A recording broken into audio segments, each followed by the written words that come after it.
तो case file MH370 8 मार्च 2014 Malaysian airlines की flight 370 के साथ आखिर हुआ क्या था।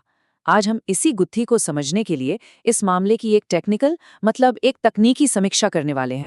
तो चलिए सबसे पहले उन तथ्यों पर नजर डालते हैं जिन पर कोई विवाद नहीं है। उड़ान के आखिरी पलों में क्या हुआ था ये देखते हैं। विमान ने बिल्कुल सामान्य तरीके से उड़ान भरी, अपनी तय ऊंचाई तक पहुंचा और एक स्टैंडर्ड रेडियो कॉल भी किया, लेकिन बस इसके फौरन बाद वो सिविलियन रडार से गायब हो गया।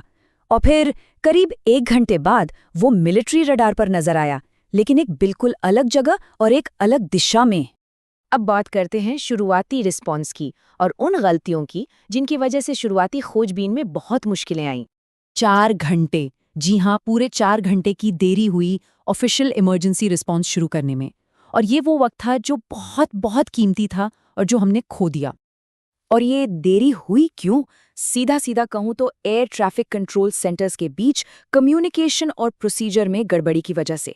देखिए, हुआ ये कि वियतनाम ATC ने तो देख लिया था कि विमान गायब हो गया है, लेकिन ऑफिशियल रेस्क्यू ऑपरेशन तब तक शुरू ही नहीं हुआ जब तक फ्लाइट को बीजिंग में लैंड करना था, और वो नहीं पहुंची। नतीजा, शुरुआती और सबसे जरूरी घंटों में सारी खोजबीन पूरी तरह से गलत जगह पर होती रही। तो अब कहानी में एक नया मोड़ आता है। चलिए देखते हैं कि कैसे 2 ऐसे डेटा सोर्स सामने आए जिनके बारे में किसी ने सोचा भी नहीं था, और उन्होंने पूरी जांच की दिशा ही बदल दी। ये जो मिलिट्री रडार का डेटा था ना, ये 4 दिन बाद सामने आया, और इसी ने ये साफ कर दिया कि शुरुआती सर्च एरिया बिल्कुल गलत था और विमान ने एक सोचा समझा टर्न लिया था। सोचिए, सिविलियन रडार कह रहा था कि विमान अपने रास्ते पर है, लेकिन मिलिट्री डेटा एक अलग ही कहानी बता रहा था, एक ऐसे टर्न की जो सिर्फ और सिर्फ मैन्युअली ही लिया जा सकता था।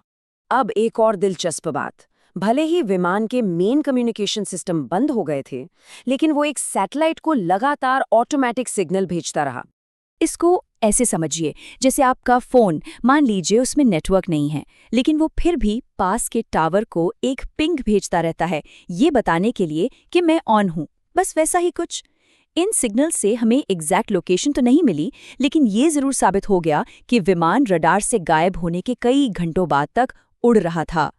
तो कुल 7 ऐसे ऑटोमेटिक हैंडशेक हुए, और जो आखिरी यानी 7वां सिग्नल था, उसके टाइमिंग के एनालिसिस से एक बहुत बड़ा सर्च एरिया तय किया गया। इसे ही 7th आर्क कहा जाता है।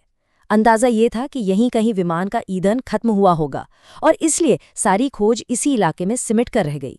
तो जब फ्लाइट का एक अंदाजन रास्ता पता चल गया, तो फिर इन्वेस्टिगेशन का फोकस इस बात पर आ गया कि आखिर ये सब हुआ क्यों, इसके पीछे की थियरीज क्या हो सकती हैं। अब हर थियरी को हमें सबूतों की कसौटी पे कसना होगा, और यहीं पर मुश्किलें सामने आती हैं। जैसे एक थ्योरी है कि पायलट ने ये सब जानबूझकर किया। इसके पक्ष में सबूत हैं, जैसे मैनुअल टर्न, लेकिन कोई मोटिव, कोई वजह सामने नहीं आई।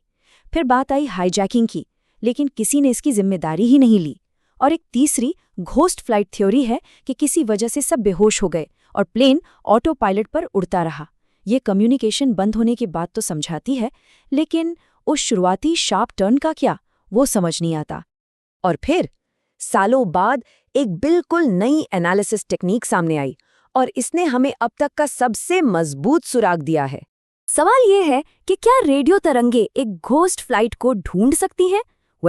जो सबसे ताज़ा जानकारी मिली है वो एक बहुत ही अनएक्सपेक्टेड जगह से आई है, दुनिया भर में फैले एमेच्योर रेडियो सिग्नल्स के एक नेटवर्क से। तो ये WSPR नेट काम कैसे करता है? सोचिए कि पूरी दुनिया में कमजोर रेडियो सिग्नल्स का एक जाल बिछा हुआ है, जैसे ट्रिपवायर।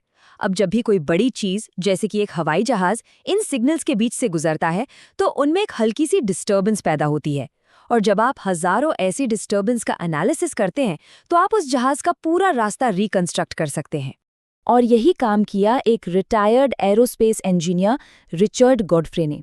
उन्होंने इसी टेक्नोलॉजी का इस्तेमाल MH370 के केस फाइल पर किया। अब यहाँ एक बात साफ करना जरूरी है, गॉडफ्री की कैलकुलेशन कोई नया सर्च एरिया नहीं बता रही, बल्कि वो उसी पुराने 7th आर्क के अंदर एक बहुत ही सटीक, एक स्पेसिफिक लोकेशन की ओर इशारा कर रही है। कितना सटीक? उनका एनालिसिस सर्च जोन को सिर्फ 40 नॉटिकल माइल्स के दायरे में ले आता है, और ये जगह समंदर में करीब 4 किलोमीटर नीचे है। और इस थ्योरी को सपोर्ट करने के लिए और भी सबूत हैं। पहला, समंदर की धाराओं का जो एनालिसिस है वो भी इसी लोकेशन की तरफ इशारा करता है। दूसरा, अब तक जो 27 मलबे के टुकड़े मेडागास्कर और आसपास मिले हैं वो भी इसी जगह से बहकर आए होंगे। और तीसरा, ये जो लोकेशन है वो पानी के नीचे ज्वालामुखियों और चट्टानों का एक बहुत कॉम्प्लेक्स इलाका है। हो सकता है इसी वजह से पिछली खोजों में ये जगह नजर ही नहीं आई। तो ये सब हमें इस केस की मौजूदा स्थिति पर ले आता है और इस सवाल पर कि अब अगला कदम क्या होना चाहिए। रिचर्ड गॉडफ्रे, जिन्होंने ये नया डेटा सामने रखा है, उन्हें पूरा यकीन है। वो कहते हैं, मुझे यकीन है कि वे विमान को ढूंढ पाएंगे। मतलब एक फोकस्ड सर्च कामयाब हो सकती है। तो WSPR-नेट डेटा की इस सटीकता को देखते हुए अब इस इंटरनेशनल इन्वेस्टिगेशन का अगला लॉजिकल स्टेप क्या होना चाहिए?